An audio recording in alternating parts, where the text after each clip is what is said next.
আজকের ভিডিওতে আমি দেখাবো কিভাবে 2D ফ্লোর প্ল্যান থেকে 3D কাজগুলো করতে হয়। সর্বপ্রথম আইসোমেট্রিকে ক্লিক করবেন। কোথায় ক্লিক করবেন? HW isometric. কোথায়? HW isometric. যে সময় HW আইসোমেট্রিকে ক্লিক করবেন সে সময় দেখবেন যে 3D হয়ে যাবে। আবার এখান থেকে টপে ক্লিক করলে 2D হয়ে যাবে, একেবারে ইজি। আপনি এখান থেকে জাস্ট আইসোমেট্রিকে ক্লিক করবেন, 3D হয়ে যাবে। টপে ক্লিক করলে 2D হয়ে যাবে।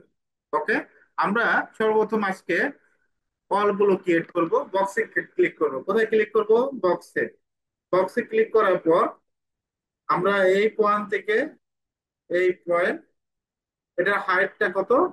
9.6 ইঞ্চি। কত ছিল আপনাদের? 9.6। আশা করি দিতে পারবেন। একইভাবে বক্সে ক্লিক, এই পয়েন্ট থেকে এই পয়েন্ট 9.6। অটোক্যাডে এক মেজারমেন্ট কি দুইবার দিতে হয়? দিতে হয় না। জাস্ট এই পয়েন্ট থেকে এই পয়েন্ট ক্লিক করবেন। বক্সে ক্লিক, এই পয়েন্ট থেকে এই পয়েন্ট একটা ক্লিক করব। উইন্ডোর এমন একটা কালার দেওয়া গেছে যে বোঝা যায় না। আমার 9.6। এখন এক স্টুডেন্ট প্রশ্ন করতেছে যে আমার বারবার তো ইন্টার দেওয়ার প্রয়োজন নাই, বক্সে ক্লিক করার প্রয়োজন নাই। আমি ফার্স্ট পয়েন্ট ক্লিক করলাম, সেকেন্ড পয়েন্ট ক্লিক, ইন্টার দিলাম, একই যেহেতু মেজারমেন্ট। এই ইন্টারের উপরে যদি এইরকম ওয়াল গুলো তুলতে পারে তাহলে তো ইজি। জাস্ট ক্লিক করবেন, ইন্টার দিবেন। একইভাবে এই ওয়ালটা কমপ্লিট করব। বারান্দার ডিজাইন ভিন্নভাবে করতে হবে, বারান্দার ডিজাইন আমরা অন্যভাবে করব। একইভাবে এই পয়েন্ট থেকে এই পয়েন্ট, কি জন্য বারান্দা এখানে রেলিং দিতে হবে, অনেক কিছু বোঝার বিষয় আছে। জাস্ট আমরা কি করব, এই পয়েন্ট থেকে এই পয়েন্ট অল গুলো ক্লিক করবো, এন্টার দেব। একইভাবে এই পয়েন্ট থেকে এই পয়েন্ট ক্লিক, এন্টার। এখন কোনো কারণে এখানে একটা কলাম আছে, এখানে একটা কলাম আছে, আপনি কি বক্সে ক্লিক করে কলামটা তুলতে পারবেন না? এখান থেকে এই পয়েন্ট থেকে এই পয়েন্ট একটা কলাম, এখান থেকে কলামটা হাইটটা দিয়ে দিবেন, একেবারে ইজি। আবার কলাম নাই বিদায় বললেন না যে কলাম পারবো না। যাই সিস্টেমটা কিন্তু না পারলে আমি তো আছি, আমি আপনাকে সাপোর্ট দেবো, সমস্যা নেই। এই পয়েন্ট থেকে এই পয়েন্টে একটা ক্লিক করবেন, অল গুলো তুলবেন। এখন বারবার যদি ইন্টার যেতে কারোর কোনো পছন্দ না হয়, এই আপার পয়েন্টে ক্লিক করবেন। এই অলের যদি আপার পয়েন্টে ক্লিক করেন তাও হবে। একইভাবে আমরা এই পয়েন্ট থেকে ক্লিক করব, এই পয়েন্টে ক্লিক, এখানে একটা ক্লিক করব। ওকে। এই পয়েন্ট থেকে এই পয়েন্ট। রেন্ডার কোয়ালিটি ভালো করতে হলে অবশ্যই আপনাকে ম্যাক্সে কাজ করতে হবে। ম্যাক্সে আপনি খুব সুন্দরভাবে ম্যাটেরিয়াল গুলো ইউজ করতে পারবেন। একেবারে আয়নার মতো জকজক করবে রেন্ডার কোয়ালিটি। ম্যাক্স দিয়ে রেন্ডার কাজটা করতে হবে। আবার 3D দিয়ে জানি রেন্ডার কোয়ালিটি সেই আহামরি চান না। 3D থেকে যদি আবার লুমিয়নে রেন্ডার দেন, এই সফটওয়্যারটা এই ফাইলটা এখানে করে, তখন আবার রেন্ডার কোয়ালিটি অনেক ভালো আসবে। আপাতত আমরা 3D তে মডেল দাঁড় করে জাস্ট ক্লিক করবেন। ম্যাক্সের জন্য, মানে 3D জন্য ম্যাক্সটা পারফেক্ট। আমি স্কেচআপে কাজ করি, স্কেচআপে খুব সহজভাবে কাজ করা যায়। স্কেচআপ কঠিন না, কিন্তু স্কেচআপ আসলে আমি পার্সোনাল ভাবে চয়েস করি না, আমি ম্যাক্সটাকে প্রাধান্য দিই। এই পয়েন্ট থেকে এই পয়েন্টে ক্লিক করবেন। একইভাবে যারা প্রবলেমে পড়বেন, আমি আবারও ক্লিয়ার করে দেই, বক্সে ক্লিক করবেন। বক্সে ক্লিক করে এই পয়েন্ট থেকে এই পয়েন্ট। ওকে। এখন দেখেন, আমি যদি এই ওয়ালটা আগে কমপ্লিট করি এটা, তাহলে তো আমার সুবিধা হয়। বক্সে ক্লিক করবেন, এই পয়েন্ট থেকে এই পয়েন্ট, জাস্ট ক্লিক করলাম, এন্টার দিলাম।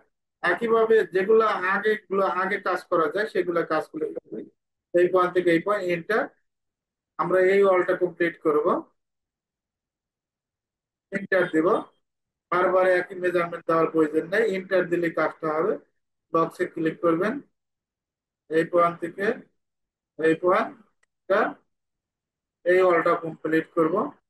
এইভাবে যদি এন্টার দিয়ে ওয়াল আর কলাম তুলতে পারেন, খারাপ কই? কোনো কিছু খারাপ নাই। একেবারে সুন্দরভাবে কাজটা করবেন। এই পয়েন্ট থেকে এই পয়েন্ট, জাস্ট ওয়ালটা বুঝতে হবে কোন ওয়ালটা তুললে কাজটা হবে সহজে। এখন এই ওয়ালটা কমপ্লিট করব।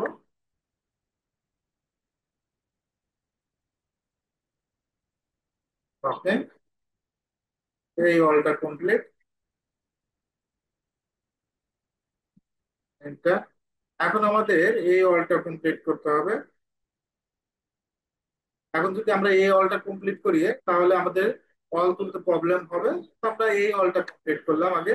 তারপরে এই পয়েন্ট থেকে আমরা কি করব, এরকম যদি প্রবলেম হয় স্কিপ দিবেন, স্কিপ দিয়ে আবার নতুন করে কাজটা করবেন, এন্টার দিবেন। একইভাবে এই ওয়ালটা কমপ্লিট করবো। আজকে ওয়াল গুলো দেখাবো আর কলাম গুলোই দেখাবো।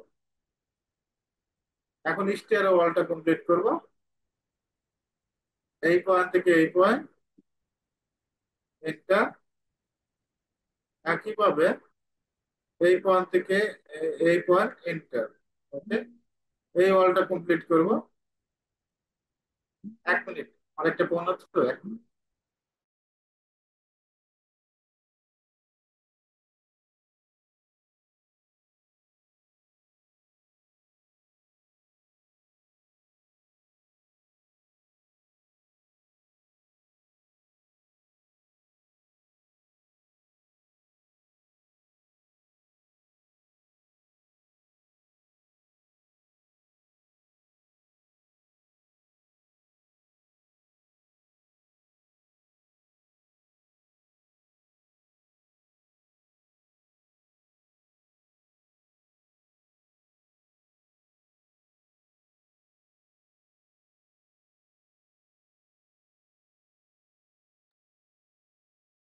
ওকে, আমরা এখন কি করব, এই বক্সে ক্লিক করব।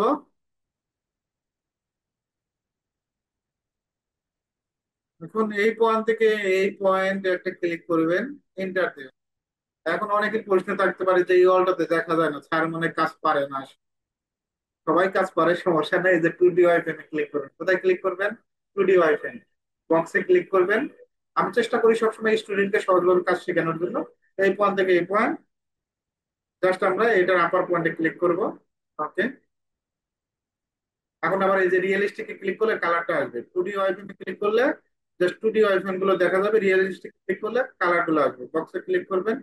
এখন আমরা এই ওয়ালটা কমপ্লিট করব। এই পয়েন্ট থেকে এই পয়েন্ট, জাস্ট ইন্টার দিব। একইভাবে এই পয়েন্ট থেকে এই পয়েন্ট, জাস্ট ইন্টার, স্টেয়ার মাঝখানে উঠবে, ঠিক আছে? স্টেয়ার মাঝখানে উঠবে।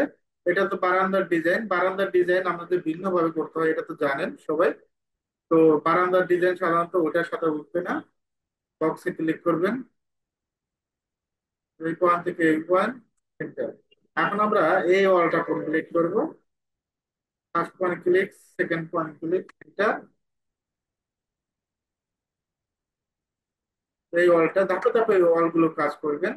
একইভাবে আমরা এই পয়েন্ট থেকে এই পয়েন্টটা নিয়ে নিব, একেবারে ইন্টার দিব। এই ওয়ালটা আগে কমপ্লিট করব। এই পয়েন্ট থেকে এই পয়েন্ট, এন্টার। এখন এই ওয়ালটা কমপ্লিট করব।